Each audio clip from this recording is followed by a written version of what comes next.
¿Cómo generar valores en mi empresa con base en la información financiera? Estoy presentando al licenciado Mauro González González, quien es experto en este tema. Por favor, si nos habla un poco de usted. Gracias, Nadia. Bienvenidos todos. Disculpen un poco el retraso. Afortunadamente tenemos un buen quórum. Ahora sí me siento como Luis Miguel en sus conciertos, ¿verdad? Hasta de pie allá atrás. Bienvenidos, pues lástima que no tengan silla, pero no va a ser mucho el tiempo en el que vamos a estar. Una hora se pasa rápido. Mi nombre es Mauro González, voy a estar interactuando, aunque no tenemos tantos micrófonos. Si por ahí hay una pregunta, yo la repito en el micrófono para que todos ustedes la escuchen. Soy consultor de negocios de Tax Day. Nos dedicamos a la consultoría. De profesión soy contador, tengo una especialidad en tecnologías de información, tengo estudios en desarrollo humano, bueno, por ahí hasta en logoterapia, aunque no soy psicólogo ni doy terapias, pero cuando uno es consultor de negocios tiene que trabajar con todos los elementos de la organización, y uno de los elementos, y tal vez el más importante seguramente, bueno, son dos: desde luego la persona, y uno que hoy es muy importante y que tiene que ver con nuestro tema, que es la información. Entonces, soy experto en lo que es el reporte financiero y algo que implica un cambio cultural también en lo que es México, en lo que es nuestro país. Entonces les pido que se sientan con total confianza, voy a estar interactuando, igual si hay alguna pregunta, algún comentario, por favor que alcen la mano y entonces los escucho. Quisiera para iniciar saber cómo está el auditorio aquí. ¿Cuántos estudiantes tenemos? Si pueden alzar la mano, ¿cuántos son estudiantes que están todavía en su carrera? Ok, muy bien, bienvenidos. A lo mejor vamos a hablar de algunas cosas esotéricas, pero interesantes que necesitan saber. Se quejan mucho las organizaciones, nos quejamos las empresas de que lo que surge de las universidades no es exactamente lo que queremos, ¿no? Bueno, pues van a ver cosas interesantes y hablar del mundo real aquí. ¿Cuántos son emprendedores? ¿Están por poner su negocio? ¿Lo están poniendo? Ok, emprendedores, ok, ya tienen su idea y están por ponerlo. ¿Cuántos ya son empresarios? Empresarios pyme, ok, tenemos balanceado, ya tienen su empresa, muy bien. Ahora les voy a preguntar, ¿cuántos de aquí son empresarios, emprendedores o están en las áreas económico-financieras? ¿Cuántos son contadores? Muy bien, sí, luego se ve la calidad de personas, bienvenidos. Yo soy contador también. ¿Cuántos hay economistas? ¿Hay economistas por aquí? Ok, muy bien, desde luego. Administradores, que somos de la misma área común, ok. Financieros, derivación, ok. Muy bien, pues vamos a hablar de este tema que puede sonar aburrido, puede sonar álgido, pero es un tema fundamental. Seguramente ustedes saben que hoy en el mundo en el que vivimos, en el mundo actual, se requieren ya competencias, le llaman competencias universales. Es decir, todos tenemos que saber, tenemos que tener saberes ya comunes, independientemente de lo que estudiemos, independientemente de lo que nos dediquemos, e inclusive a veces si no estudiamos, digo, no estudiamos de manera formal, porque hay muchas maneras ahora de estudiar. Siempre hay que estudiar, hay que prepararse. Lo que pasa es que en el mundo que estamos, con toda esta tecnología, como que cada vez se va a separar más de lo que es un proceso en aula. Ustedes ya lo saben, tenemos muchos cursos virtuales. Y dentro de los saberes universales que debemos todos de tener, uno, por ejemplo, son los idiomas. Creo que ese no está en tela de juicio. Todos sabemos que hoy casi es tan importante como tener especialidades, como tener maestrías o doctorados, saber hablar otro idioma, y desde luego el de nuestros socios comerciales es muy importante, y hay quien ya habla del chino mandarín, ¿no? Segunda economía en el mundo. Otro conocimiento universal son las TIC, las tecnologías de información y comunicación. Quien no tenga la capacidad de manejarlas, de usarlas, pues tiene una diferencia competitiva desfavorable. Bueno, pues otra de las competencias universales que todos debemos de tener, bueno, está la inteligencia financiera, la numérica, desde luego también la de gestión de datos. Entonces seguramente por ahí los que no son de área económico-financiera dirán, ay Mauro, pues estás diciendo eso porque eres contador, ¿no? Entonces para ti es fácil, sí, pero también hablamos de las TIC si no soy informático, y hablamos de los idiomas si no soy maestro en lenguas, sino que son saberes que todos debemos de tener, es decir, debemos de saber también pensar en números, debemos también saber proyectar estados financieros en nuestra mente, no nada más en palabras. Debemos de saber costear correctamente un producto, porque si no todos seguimos creyendo que la cena de Navidad es más barata cuando todos nos cooperamos y la hacemos en casa de mamá, ¿verdad? Y les pregunto muchas veces en los cursos, ¿en dónde saldrá más barata? ¿Traerla de un restaurante a la casa de mamá, irnos a cenar al restaurante o cooperarnos los hermanos y que mamá la haga? Y ya saben, las únicas que se quejan son las hermanas, pero los baquetones de los hermanos sí, ahí. Y la respuesta es quién sabe, porque hay costos ocultos que no están reconocidos. El primero es el sueldo de la cocinera. ¿Y cuánto costaría un sueldo de una cocinera tan buena como mamá a valor de mercado? Entonces realmente no podemos decir que salga más económico. ¿Cuál es la respuesta, Mauro? No sé, yo tampoco la sé, pero lo que sí te sé decir es que crees que es más económico y no es cierto. Una vez un cliente, una constructora, me decía, ¿qué importancia le das al dictamen fiscal? Y yo le dije de manera sarcástica, ninguno. El financiero es el importante porque te dicen dónde estás parado. Claro, el dictamen fiscal es importante porque habla de cómo estás cumpliendo tus obligaciones fiscales. Pero lo más importante es que sepas a qué altura y a qué velocidad estás volando. Explíquese más, contador, me dijo. Y digo, fíjate que la utilidad, la rentabilidad que te da tu negocio está por abajo de lo que tú crees y ni cuenta te has dado. ¿Saben por qué? Porque el terreno, el terrenazo en donde estaba su empresa y todas sus máquinas de construcción, era de los dueños y no repercutían en sus estados financieros una renta igual a valor de mercado. Ellos veían una utilidad así y resulta que no, su utilidad estaba así. ¿Pero por qué? Porque no estamos acostumbrados a tomar decisiones en base a números. Y esto los psicólogos hablan de que es inclusive cultural, y cultural no es nuestra genética, cultural es lo que hemos aprendido y lo podemos desaprender o lo podemos mejorar. Entonces a veces no estamos acostumbrados a tomar decisiones con números, sino que somos más de siento, ¿no? Siento como que este proyecto va a ser rentable. Y lo importante es saber si de veras es negocio, porque como decía o como dice un cliente mío, lo primero es que sea negocio y ya después hasta pagamos impuestos. Claro, no quiere decir que no paguemos impuestos, ¿eh? Ahí está uno de mis socios, uno de los mejores fiscalistas de la República, entonces no me vaya a atropellar al salir del centro de convenciones, sí sé cruzar las calles, conste. Entonces es muy importante saber en dónde estamos parados, y aunque a veces culturalmente también le hacemos el feo a los números, tenemos que saber pensar en números. Y por eso les preguntaba de qué áreas veníamos. Y fíjense, cuando estamos hablando de información financiera, ¿qué entendemos por información financiera? Y fíjense, me voy a ir un poquito antes, algo bien importante cuando hablamos de números, cuando hablamos de rentabilidad. Y es hablar de para qué se crea una organización, una empresa, una entidad económica, como le decimos los financieros. Y todo el mundo se apresura a decir para generar utilidades, y no es cierto. Una empresa, sí, se crea para generar utilidades, pero esa es la consecuencia. Es como si le quisiéramos pedir a la selección mexicana, que por cierto juega un partido importantísimo el sábado, le quisiéramos pedir que primero meta goles y que después juegue bien fútbol. Estamos al revés. Creo que todos entendemos, hasta los que no sepan de fútbol, yo no sé mucho, que primero hay que jugar buen fútbol, hacer buen fútbol, y los goles vienen como consecuencia. Así pasa con la rentabilidad de una organización. Como modelo, como una descripción sistémica que podemos hacer de una empresa, así como de nuestro cuerpo, está lleno de otros sistemas. Entonces lo que tenemos nosotros que hacer es darnos cuenta, ser conscientes que una empresa se crea primero que nada para permanecer. Lo primero para lo que se crea una organización es para permanecer. Punto interesante, ¿no?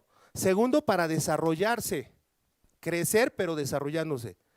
No crecer como yo, que me dicen en mi caso, oye Mauro, cada vez creces más, sí, pero para los lados. Eso se llama engordar, y a veces las organizaciones también engordan. ¿Por qué? Porque creemos que crecer es tener más empleados, no necesariamente. Crecer es tener más equipo de transporte, tener más terrenos, más instalaciones. Qué bueno, ¿no? Pero también hay algo oculto en las finanzas ahí, que mientras más creces, tu margen de utilidad se puede ir disminuyendo. Entonces, una organización se crea para permanecer, para desarrollarse, que quiere decir no nada más crecer hacia los lados, no nada más en cantidad, sino en calidad también. Haces mejor las cosas, generas más valor a tus clientes, creas nueva tecnología, y tecnología es lo que le da confort en la vida al ser humano, no nada más computadoras y fibra óptica y rayo láser. Estás desarrollándote, y entonces como consecuencia viene la rentabilidad. Porque desde luego los financieros luego contestamos, no es para generar utilidades. Y una empresa sin fines de lucro también tiene que administrar bien sus recursos, porque ¿quién generará, quién manejará más recursos económicos, un mayor número de recursos económicos, una empresa con fines de lucro o una empresa sin fines de lucro. ¿Sin fines de lucro o una con fines de lucro? Ahí tienen al Oxxo de la esquina. ¿Cuántos recursos económicos maneja? Fines de lucro. La Fundación Teletón, ¿cuántos recursos económicos maneja? ¿Verdad? Entonces, el tema es que todos, desde nuestras finanzas personales hasta un gran corporativo internacional, tiene que tener una buena administración de sus recursos económicos, que son los materiales, los humanos, los tecnológicos, y desde luego el dinero que está ahí, los financieros. Y desde luego los materiales, los tecnológicos y hasta el recurso humano se puede expresar en unidades monetarias, en el recurso financiero. Para todo lo demás, American Express, ¿no? ¿O era al revés? Entonces, eso es algo muy interesante, muy importante. ¿Y qué es la información financiera? Fíjense, cuando nosotros nos acercamos a un pyme, a un empresario pyme, y le decimos, ¿para qué te sirve tu información financiera o tu contabilidad? Pobrecito, no le estamos hablando en chino. ¿Qué creen que nos dice? Bueno, y no es ni malo ni bueno, es un dato, es una estadística. Más del 94% de nuestra economía está en empresa pyme, que quiere decir la mediana, la pequeña, la micro y el nuevo sector que dicen se llama en vías de extinción. No, no es cierto. Entonces, la pyme es más del 94%. Entonces, cuando ustedes se acercan a un pyme como consultor y le dices, oye, ¿para qué te sirve la información financiera? ¿Qué es eso? Ah, mi contabilidad, pues para saber cuánto tengo que pagar de impuesto. Ya no digamos por ahí algunos, que no están aquí presentes ninguno de ellos, que dicen cómo hacer magia y pagar menos impuesto, ¿verdad? Estoy hablando de casos de Alemania, conste ahí en la cámara, que no estoy hablando aquí de México. Y la realidad es que la información financiera sirve precisamente, es como los instrumentos de vuelo, sirve para saber a qué altura y a qué velocidad estás volando. Sirve para saber cuánto es tu rentabilidad, sirve para saber si vas a tener flujos de efectivo, sirve para saber de dónde estás obteniendo el dinero para trabajar. Crear una empresa, ser empresario, implica también saber que se tienen que conseguir recursos. Mi mamá de chiquito me decía, Maurito, paga los dulces, es malo que le debas al de la tiendita. Y oh, sorpresa, me engañó mi mamá porque cuando crecí y estudié contaduría, supe que una empresa financieramente bien administrada debe de conseguir recursos de afuera también. O sea que cuando se crea una empresa se debe de pensar también en eso. ¿De dónde voy a obtener los recursos? Y como dice Robert Kiyosaki en el libro Padre Rico, Padre Pobre, el dinero no existe. Porque si tú dices, oye, si yo tuviera dinero haría un gran negocio, error. Lo que necesitas es la idea. Una buena idea, pues entonces consigues a los inversionistas. Entonces, la información financiera sirve para saber en dónde estamos parados. Sería como los instrumentos de vuelo, pero no es la contabilidad. La contabilidad es el registro que hacemos de manera automática de todas las operaciones, de todas las transacciones que hace la entidad. Hoy ya casi de manera semiautomática, porque ya tenemos estos sistemas llamados ERPs y tenemos los BPMs y tenemos los de Business Intelligence. Entonces ya se hace mucho de manera automática en grandes corporaciones, pero esa no es la información financiera. La contabilidad simplemente es el registro que se hace de los hechos, la memoria que se necesita para analizar. Pero esa contabilidad, para que sirva para tomar decisiones, le tengo que aplicar lo que antes conocíamos en México como los principios de contabilidad generalmente ignorados, generalmente aceptados. Temas que tiene que saber todo emprendedor, todo empresario. Es un tema de tomadores de decisiones de negocios, de quienes administran un negocio. No crean que este es tema de contadores o de administradores o de financieros. Es tema de todos los que piensen o sean empresarios o piensen ser empresarios. Entonces, la contabilidad, yo tengo que aplicar estos principios que ahora les llamamos normas de información financiera, de ahí de donde viene el nombre. Y las normas de información financiera son estándares que en el mundo tenemos que usar para medirnos con las mismas unidades de medida. Piensen en el semáforo. El semáforo es una medida convencional en donde todos conocemos el rojo, el amarillo y el verde que indica. Si dijéramos, oye, vamos a cambiar en México el verde por el azul porque está más bonito, pues de que lo podemos cambiar, pero imagínense qué problema sería en el mundo porque ya todos entendemos esa medida convencional. Cuando nosotros aplicamos normas de información financiera, a la información que estamos registrando, tenemos que ponernos de acuerdo, la norma convencional es cómo evaluamos, por eso tenemos reglas de evaluación, que quiere decir qué valor le damos, y que no cada quien le dé el valor que quiere ese proyector y alguien le dé valor echando volados. Oye, pero que para efectos fiscales, ese es otro ámbito.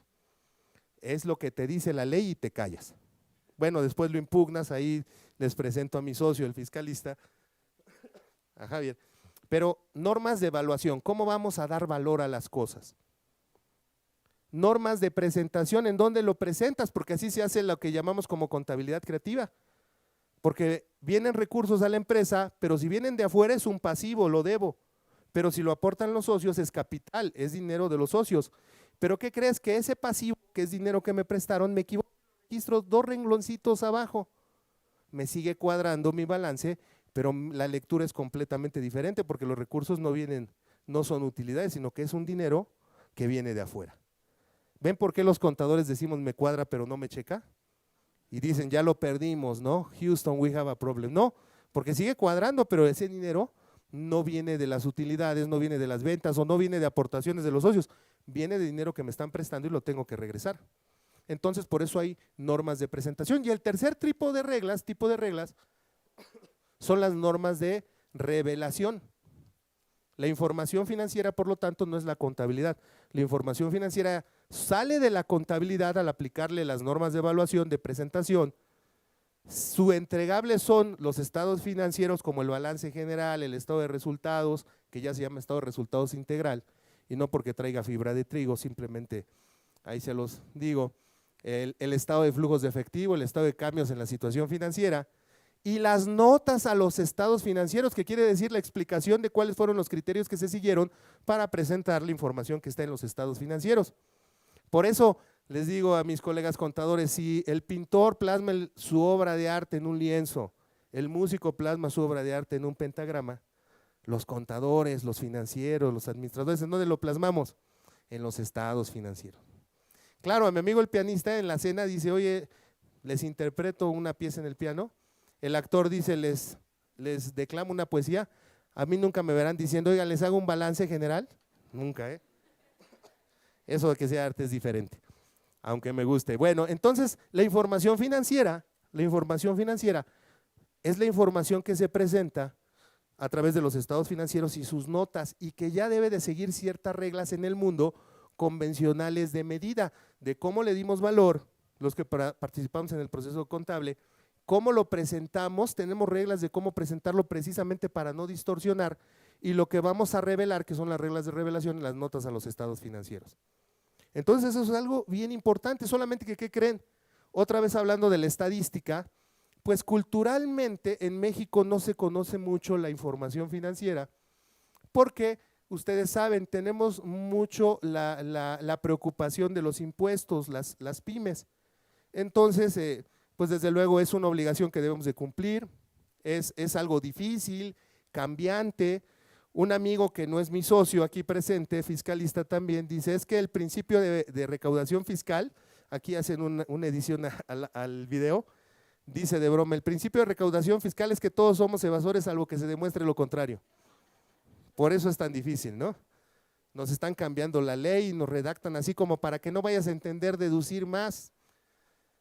Pero es muy complejo y entonces se ha cargado mucho esa labor hacia el cumplimiento fiscal, que es algo muy importante, muy difícil, hay que ser un non plus ultra.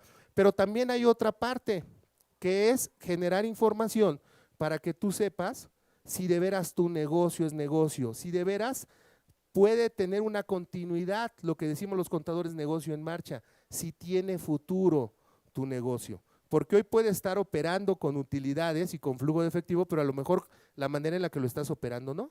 Entonces eso es algo bien importante. Pero no se conoce eso mucho en México, sino que en economías más grandes, en empresas más grandes, pues el foco de una economía muy grande es que sea negocio y después todo lo demás y entre eso pagamos impuestos. No quiere decir que lo descuidemos, pero inclusive en las finanzas personales enseñamos el enfoque de abundancia y el enfoque de escasez. Les decimos, tienes que tener un enfoque de abundancia, que quiere decir que en tiempos difíciles, en situaciones adversas, enfócate en cómo generas más ingresos, no en cómo gastas menos. Eso no quiere decir que despilfarres.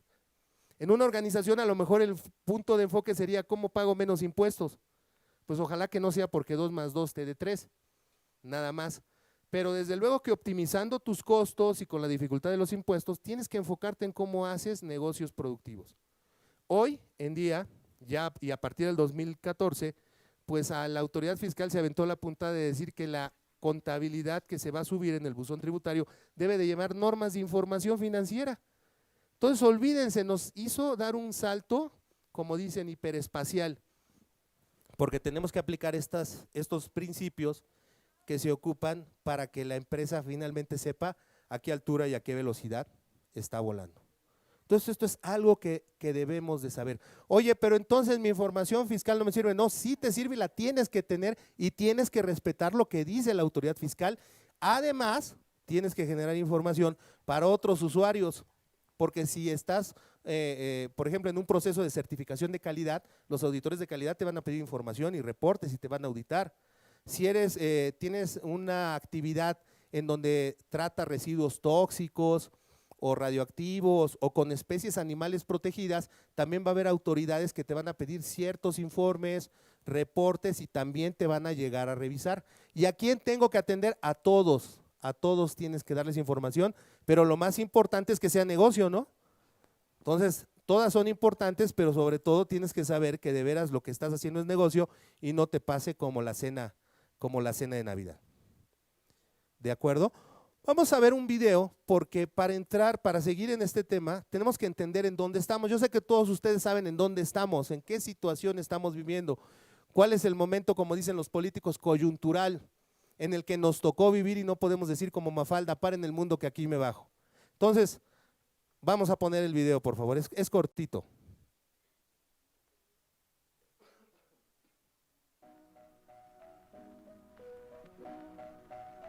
Big Data es un concepto que hace referencia a grandes cantidades de información, disponibles en diversos formatos y tipos de estructuras, recopilada principalmente a través de Internet mediante la interacción de los usuarios de computadores, teléfonos móviles y dispositivos GPS, entre otros.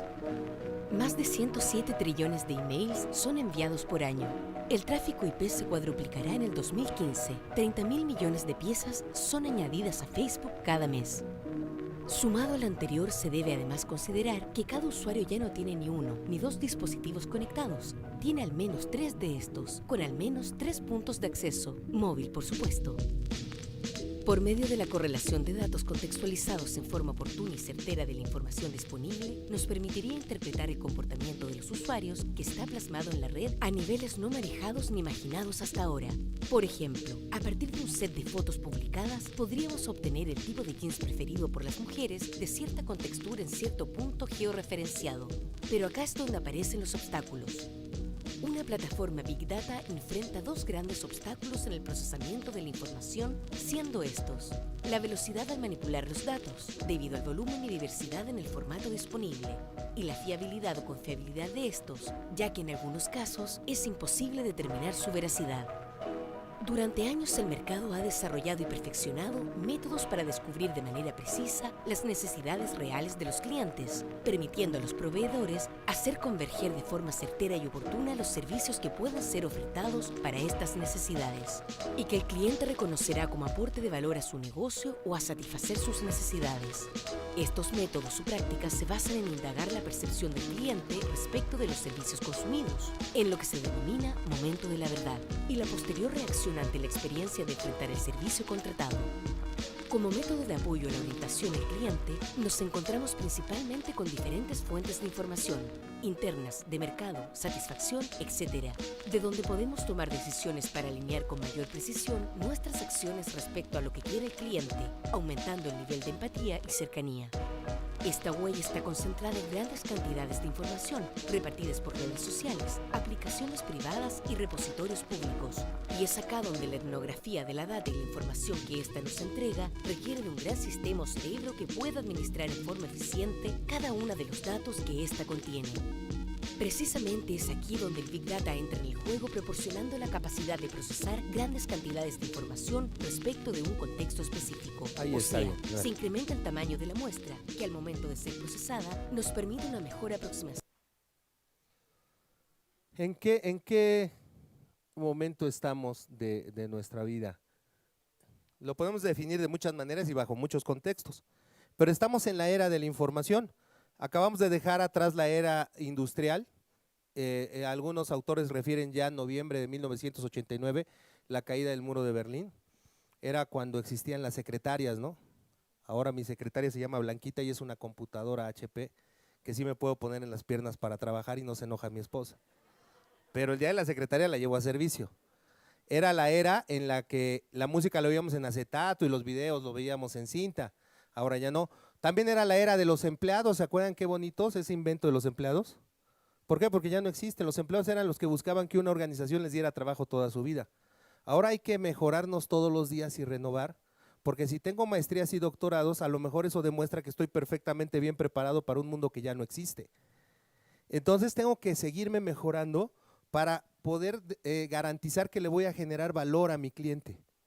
Ese es el empleable. Tengo que seguirme renovando todos los días para generar valor a mi cliente, quien quiera que sea mi cliente y hacia dónde esté. Entonces estamos en la era de la información, ahora pasamos, y los datos nos ahogan, nos inundan como lo veíamos en el video. Y entonces la pregunta es, ¿ustedes están utilizando los datos para saber qué es lo que hace su cliente? ¿Qué es lo que le gusta? Porque desde luego su propuesta de valor todos ustedes la deben de saber. Los que ya tienen una organización, los que están emprendiendo ahorita, seguramente están trabajando en eso, y hasta las personas físicas también tenemos una propuesta de valor, ¿no? ¿Por qué te prefiere el cliente a ti? ¿Por qué te quiere a ti? ¿Por qué te busca a ti? ¿Por qué trabajas en la organización donde trabajas? Pero ¿sabemos cómo está cambiando el cliente y qué es lo que prefiere? Muchas cosas han cambiado, miren, y ahí dentro de esta era de los datos, ya también la inteligencia artificial es con datos. Ya no existen estos trabajos, ¿verdad? Bueno, salvo que vengan estas máquinas, ya quién va a hacer un revelado de rollos o quién va a hacer un servicio de café. Y a veces decimos como financieros o economistas, oye, ¿y el indicador del empleo por qué no repunta? Bueno, porque si te das cuenta en el mundo, lo operativo, lo mecánico, lo están haciendo ahora los computadoras, los robots, los sistemas. Entonces los seres humanos tenemos que aportar valor, es decir, horas neurona, no horas pompi, no horas teclada. O sea, estamos yendo hacia allá. Un consejo muy bueno, por ejemplo, para los jóvenes que no saben qué estudiar o no saben a qué dedicarse, les decimos, tienes que estudiar algo en donde aportes horas neurona, porque si no te va a suplir una computadora, te va a suplir una máquina. Y todos nosotros debemos de utilizarlas, pero generar valor. Y entonces, ¿qué dicen los gurús ante esto? Hablan los gurús y dicen, en este momento, ¿qué tenemos que hacer? Fíjense, algo importante, así como si no hay recetas de cocina, pero como si pudiéramos decir que hay recetas de cocina, tienes que tener flexibilidad de acción y decisión. Es decir, lo que te dio éxito ayer, no necesariamente hoy te va a seguir dando éxito. Cambian las preferencias, cambian los mercados, vienen nuevos sistemas, se hacen nuevos tratados de comercio internacional. Dedícate, ponle el foco a lo que mejor sabes hacer, a lo que mejor te sale, para que tengas un enfoque. No digas que sirves todo, que haces todo. Le digo a algunos clientes, oye, ¿tú qué vendes? Soy el más rápido, soy el más económico, soy el de mejor tecnología, soy el de trato más personalizado. Digo, ya me engañaste, ¿no? Porque a lo mejor si eres el de trato más personalizado, no necesariamente eres el más rápido. ¿Cuánto tardas en ir hasta la casa de cada uno de tus clientes, por ejemplo? Si eres el de tecnología de punta, no necesariamente eres el más económico. Aumentar la productividad de todos nuestros activos. Los activos es la inversión que tenemos. Activo es algo que me va a dar dinero, a donde yo pongo dinero, pero me va a seguir dando dinero. Por lo tanto, exactamente, su casa no es su activo, su carro, ese que les da 2 chicas o 2 chicos por kilómetro, no es su activo, es un pasivo. Casarse, tener hijos, no es una inversión, ¿verdad? Al contrario, saca dinero de la bolsa. Eso no quiere decir que no lo hagamos. Simplemente financieramente no me pone dinero en la bolsa, me saca dinero en la bolsa. Efectivamente, ya se dieron cuenta que por cada pasivo que tenemos somos el activo de alguien más. Efectivamente. Entonces, poner la rentabilidad, que nos den el mejor retorno de inversión todos nuestros activos, y el principal activo, la principal inversión son las personas. No lo estoy diciendo de manera despectiva. Todas las personas tienen una dignidad especial, pero estoy diciendo que aporten más. ¿Y cómo van a aportar más las personas? Hora neurona.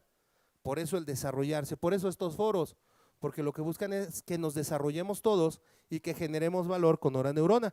Y desde luego los gurús dicen, ¿cómo le hago frente a este momento, a este mundo en el que me tocó vivir? Usa las TIC, las tecnologías de información y comunicación, para que seas más competitivo, una competitividad a largo plazo, no engañando, no corrompiendo, no contaminando, que sí te va a dar utilidades momentáneas, pero después va a caer. Desde luego siendo un buen líder, no cansando a las personas, no abusando de tus colaboradores, porque puedes lograr utilidades, pero después la gráfica va para abajo. La idea es que se mantenga. Aplicación de la creatividad e innovación. ¿Por qué? Pues porque a eso se refiere las horas neurona. Pero fíjense, ¿en dónde viene la información? ¿Por qué la información es importante? Porque cómo tomas decisiones. ¿Sabes en dónde estás parado? Estás en el foco verde, que quiere decir que tus decisiones tienen cierta certidumbre. Claro, nada en la vida es cierto ni es seguro, pero podemos decir que razonablemente tiene certidumbre, ¿no? Si se dan cuenta, cuentas con información, la información está a tiempo, es toda la información que necesitas, que quiere decir que sea íntegra. También dice aquí, sabes en dónde estás parado y te permite entonces proyectar a dónde vas a estar mañana si sigues haciendo lo mismo. Al menos la proyección más obvia, ¿no? ¿Cómo llegaste hasta aquí? Y si sigues haciendo lo mismo, ¿hacia dónde vas a llegar? Medio lo tienes, pues aguas porque estás en riesgo. Y si de plano ni lo tienes, ya ni hablamos de lo demás. ¿En dónde están, señores empresarios? ¿En dónde están en las empresas tomando decisiones? Hay clientes que me dicen, oye, ¿por qué me fuiste a espiar? Y hoy en la era de la información, a lo que ustedes se deben dedicar, esta es una frase que me gusta, ¿qué es lo que más debe de saber el empresario? ¿Qué es en lo que debe de ser experto el empresario? ¿En qué creen? En su cliente. ¿En qué debes de ser experto? En muchas cosas, pero sobre todo en tu cliente. Y por eso ahora, en la era de la información, tenemos estos sistemas y hasta ya una filosofía de gestión que se llama el CRM. ¿Saben qué quiere decir CRM? Exactamente, cliente realmente mimado. No, no es cierto, ya lo sé, no me vayan a aventar el agua por allá. Pero ¿a poco no podíamos decir, no? Por eso me gustó ponerlo ahí. ¿Por qué? Porque pues tenemos que tener información de nuestros clientes, sus preferencias, cómo se mueve. Los proveedores de ustedes sí tienen información de ustedes y mía. Cuando nos metemos a Google, cuando compramos un libro en Amazon, cuando vamos al Starbucks, sí tienen información de nosotros y por eso nos hablan y nos dicen, oye, ya llegaron los trajes azules que tanto te gustan y te vamos a dar 15% de descuento porque sabemos que tu hijo se gradúa el siguiente mes. Ah, caray, ¿cómo lo supiste? Porque tengo información. Cuando compramos algo en internet no nos dicen, oye, y quien compró este libro también se llevó este y se llevó este. Amazon hace un análisis que se llama de gráficas. Entonces, ¿cómo podemos hacer esto las pymes? Porque esto suena como supersistemas que son muy caros y que no los puedo tener. Pues yo les diría que lo primero que debemos de tener, y desde luego esta charla es muy corta para el tema tan interesante y profundo que es, pero lo primero es salir de la ignorancia o de la incompetencia inconsciente. En todo proceso mental de cambio, de desarrollo, dicen que lo primero, los expertos en neurociencias, es que salir de la ignorancia inconsciente para entrar a la ignorancia consciente, que quiere decir no sé que no sé y ahora al menos ya sé que no sé, pero cuando ya sé que no sé, estudio, investigo, voy a más cursos, soy autodidacta, pero cuando no, pues yo voy viajando, ¿no? Feliz. Y lo importante es que un poco reflexionemos sobre la importancia de los datos y que veamos que esto se puede, es necesario, importante para generar valor. A veces creemos de manera incorrecta, y aquí lo ligo otra vez con las finanzas, que generar valor quiere decir que mi producto, mi proceso, mi servicio va a ser mucho más caro y eso es mentira. Eso es no tener creatividad, no usar la neurona.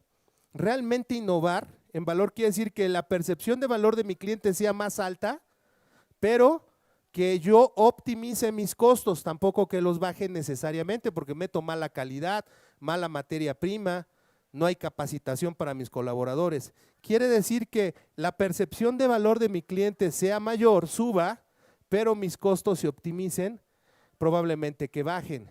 ¿Y eso cómo lo hago? Suena imposible esa ecuación matemática, ¿no? ¿Cómo si mi producto es más valioso resulta que me cuesta menos? Ahorita les voy a demostrar que no con un ejemplo que ustedes saben. Y cuando genera valor, lo que hacemos para nuestros clientes hasta nos defienden. ¿Cuántas veces ustedes prefieren un producto que otro? Y si yo les digo de ese producto que están pensando que les gusta mucho o ese servicio, les digo, no, a mí me salió mal, hasta lo defienden, dicen, seguramente no lo usaste bien, estabas enojado, Mauro, no lo viste, pero para nosotros es valioso. Acuérdense que algo caro es algo que no nos sirve, no es lo que cuesta. Algo valioso puede no estar ahorita al alcance de nuestro poder adquisitivo, pero genera valor. Por ejemplo, Disney, qué caro es. Y entonces, ¿por qué ya ha regresado 2 veces o 3? ¿Por qué te vas a ir en Navidad? Ah, ¿verdad? Porque es valioso. Y entonces, algo valioso es la percepción del cliente.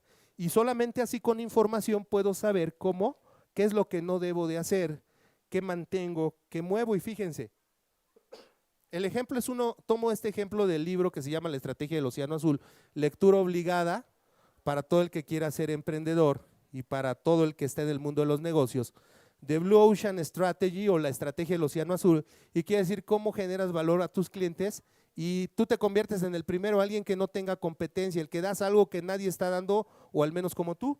Y esta gráfica que el libro nos presenta, que le llama el cuadro de generación de valor, lo pone del Circo du Soleil, que seguramente todos conocen y seguramente muchos preferirán ir que a otros circos, o tendrán la percepción de que es más valioso que otros circos, que es mejor que otros circos. Eso es como decimos el consumidor. Vean qué hace, grafica, primero pone aquí abajo, como si fuera un eje cartesiano, pone aquí abajo lo que el cliente le interesa en un espectáculo de este tipo. ¿Qué le interesa? Si no alcanzan a ver, dice precio, estrellas, espectáculos con animales, concesiones en pasillos, múltiples pistas, diversión y humor, suspenso y peligro, escenario único, temas, ambiente refinado, múltiples producciones y música y danza artística. Si se dan cuenta, precio, Circo du Soleil es mucho más alto su precio que circos como Ringling Brothers u otros circos regionales. Por eso está arriba este punto que es la línea sólida Circo du Soleil, pero aquí abajo están los circos que son más económicos. Pero fíjense cómo su gráfica de Circos du Soleil es disruptiva, se va por otro lado de los demás circos. Quiere decir que está haciendo las cosas diferentes, no que está vendiendo pan con lo mismo. ¿Y por qué? Porque no anuncia el circo de la Chilindrina, ni los trapecistas o los patinadores olímpicos. Ustedes saben que no usa animales, ¿no? No trabaja con animales. No estoy hablando de ese que se quedó en la casa, no, de otro tipo de animales. Acá sí los utilizan los otros circos. No tiene concesiones en pasillos ni múltiples pistas. En lo que se parece más o menos es suspenso, peligro, diversión y humor, pero no es al tipo de tenernos al filo de la butaca, sino más bien la sorpresa del ingenio, de la destreza humana. Y no pone nada de escenarios únicos. Bueno, sí tiene un escenario único, en esto ya los demás circos lo están siguiendo. Y fíjense, esta es la curva de generación de valor, es decir, lo que hace Circos du Soleil y los demás no hacen. Claro, ya empiezan a hacer, cuando vieron que le funciona Circos du Soleil, como todo se empieza a copiar y vamos detrás de él. Y dice, tiene espectáculos temáticos, un ambiente refinado, múltiples producciones, música y danza. Entonces imagínense, si ustedes hacen un cuadro estratégico de lo que ustedes hacen o pretenden hacer, ¿cómo quedaría su gráfica? Se ponen ustedes y ponen ustedes a todos lo que ofrecen lo mismo, el mismo producto, el mismo servicio o igual, parecido. Si todos van con la misma curva, pues quiere decir que estamos vendiendo, como decía el comercial, pan con lo mismo, y que como en el mercado, ¿no? ¿A quién le va a comprar el cliente? Pues al que primero vea o al que grite más fuerte. No estás haciendo cosas diferentes. Pero lo primero que tengo que hacer es saber qué toma en cuenta mi cliente, el mercado objetivo al que voy, como valioso o simplemente toma en cuenta para saber si le percibe o no valor. A veces un gran problema que tenemos es que tenemos proyección de valores, creemos que lo que a mí me gusta le gusta al cliente y entonces el informático le dice, es que lo programé con el sistema S400 Ultra y rayo láser, y el cliente dice, ¿y a mí qué? El cliente dice, estupendo, ¿no? Pero ¿a mí qué?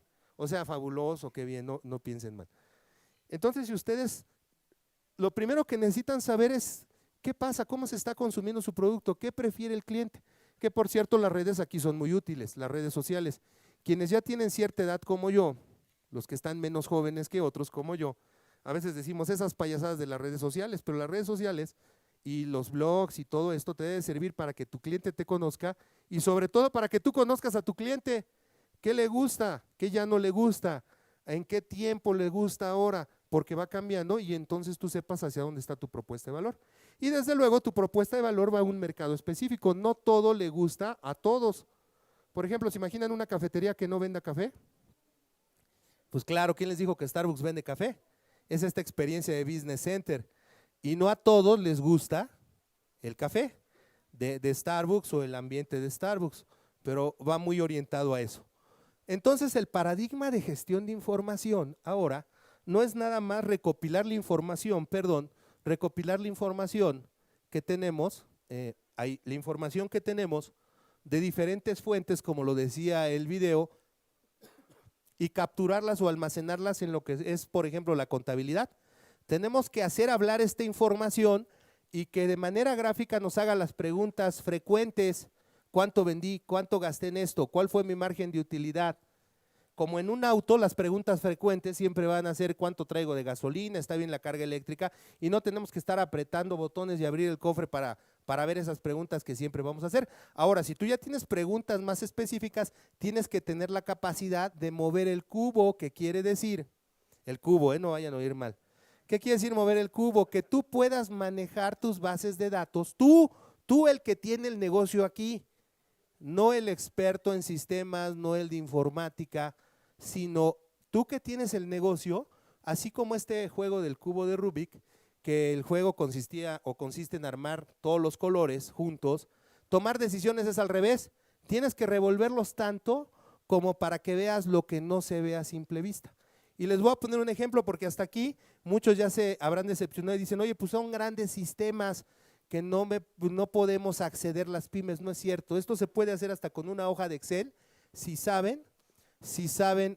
almacenan información y saben, por ejemplo, usar las tablas dinámicas. Esta información no dice nada, y ya con esto estamos terminando. Esta información no dice nada, ¿verdad? Yo les digo: ¿qué dice? Tomen decisiones. Pues desde luego que hasta parece una broma. Información sencillita. Pero ¿qué pasa si yo la organizo estas 4 dimensiones? Tengo la dimensión tiempo, producto, la plaza o el mercado, y la dimensión que son las ventas. Fíjense, con una hoja de Excel, con esto que le llamamos las tablas dinámicas, si yo la organizo, ahora sí dice cosas interesantes. Ahora sí les podría decir: a ver, ¿qué ven? Y desde luego, si les doy una ayudadita, se darán cuenta que lo que se vendió en una plaza no se vendió en otra. El mismo producto que sí se vendió muy bien en una no se vendió en otra, y viceversa. Entonces, desde luego, si yo estoy en la organización, si yo sé cuál es mi estrategia, pues a lo mejor pregunto: oye, ¿cuál fue la promoción que metimos en Ciudad de México y Jalisco para Ford y Chrysler el primer trimestre? ¿Qué pasa si me contestan: ¿qué crees, jefe? Que la misma que metimos en Coahuila y Monterrey para el segundo. ¿Cuál es la decisión? Pues me quitas esa promoción. Me quitas esa promoción porque ¿qué crees? Que no está funcionando, y hasta pueden hacerla de mago, y te adivino que fue la misma promoción que usamos aquí y aquí. ¿Cómo lo sabe, jefe? O sea, muchas veces nada más teniendo bien almacenada la información. Para eso tenemos los sistemas contables. Y jugando con el cubo, que quiere decir irlo moviendo, nosotros podemos ver cosas que pasan y tomar decisiones a tiempo. Un caso rápido: una juguetera hace una muñeca, le pone color, vestido, caja. Caen estrepitosamente las ventas contra el pronóstico. Antes de que corrieran a la directora de la marca, se va a la tienda, maneja 3 horas, llega a la tiendita, en la única tiendita donde sí se estaba vendiendo bien. ¿Cuál era la causa de que sí se estaba vendiendo bien? Solamente que era una tiendita muy chiquita, que le estaban vendiendo junto con casas de madera que hacía su hermano de la dueña de la tienda. Cuando llegó la muñeca dijeron: oye, embona a la escala de la casa. Entonces mi hermano, le dice la dueña, está haciendo las casas temáticas, y dice: y tenemos hasta lista de espera, solamente que en lo que mi hermano termina las casas, pues nosotros les hacemos los pedidos de muñecas. Ya saben qué dijo la directora de la empresa, ¿no? Necesito conocer a tu hermano. Para no hacerles el cuento largo, se casaron y vivieron felices para siempre. Y quiero terminar por último nada más en este sentido. Nosotros tenemos que tener sistemas de información flexibles que nos permitan, por un lado, tener información financiera. Esta es la información financiera, estados financieros, y por otro lado, que también sistemas administrativos que nos permitan saber cómo está nuestro dinero, nuestros procesos, nuestros clientes y el capital humano. Entonces, finalmente, ¿cuál es la recomendación final? Entiende que tienes que ser experto en tu cliente. Adquirir un sistema de información flexible a las necesidades, primero de tu negocio, lo que necesitas ver de tus clientes, y desde luego después a todas las demás necesidades y usuarios. Por lo tanto, no pienses solo en los impuestos, Eso no debe ser determinar un modelo de negocios. No solo estoy diciendo, no estoy diciendo que no piensen en los impuestos, que no paguen impuestos. No pienses solo en los impuestos.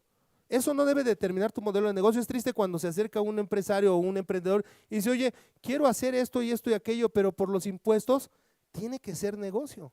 Y desde luego, la administración de impuestos la harás con un experto y pagarás los justos, ni más ni menos, ¿no? Un sistema contable es apenas la memoria de tus transacciones, hay que hacerlo hablar. Y por último, si no cuentas con información para tomar decisiones de negocios a tiempo, no te preocupes, seguramente la competencia lo estará haciendo por ti. Preguntas, comentarios, el tiempo se va muy rápido y dímelo y lo repito aquí si quieres.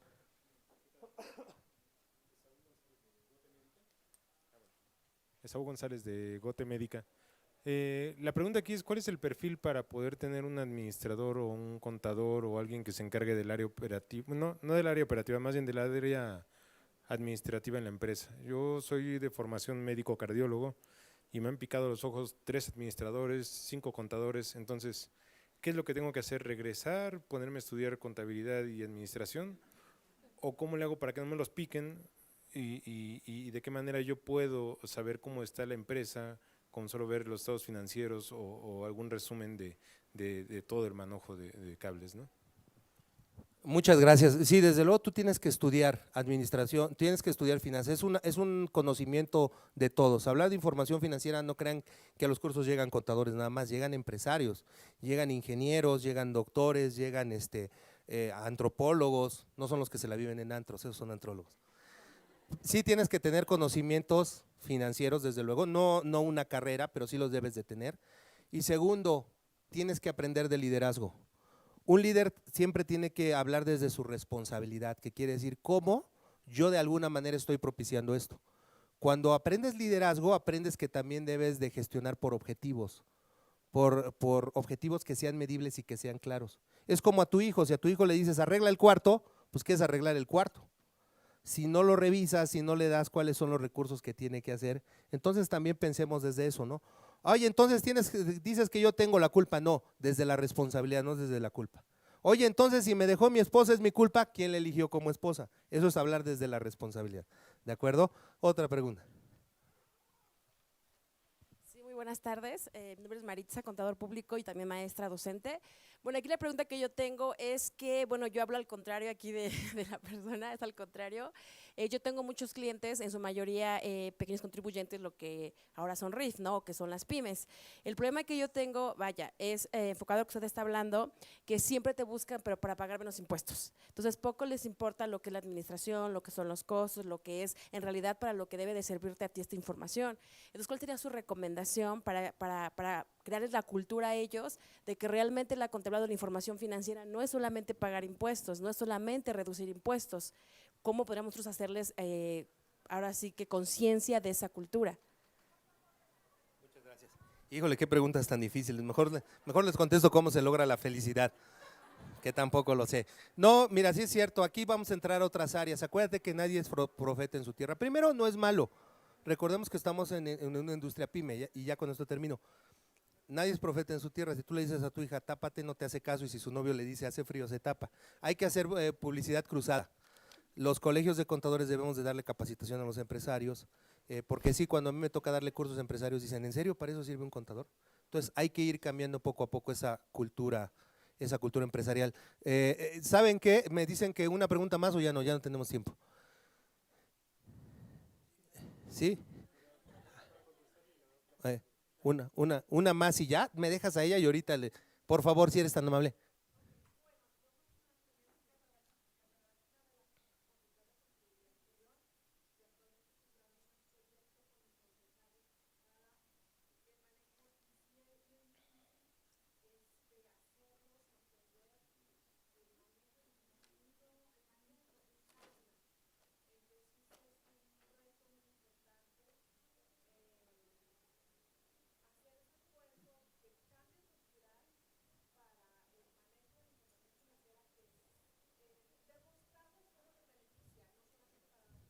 Claro, claro, y estos foros pues sirven para eso.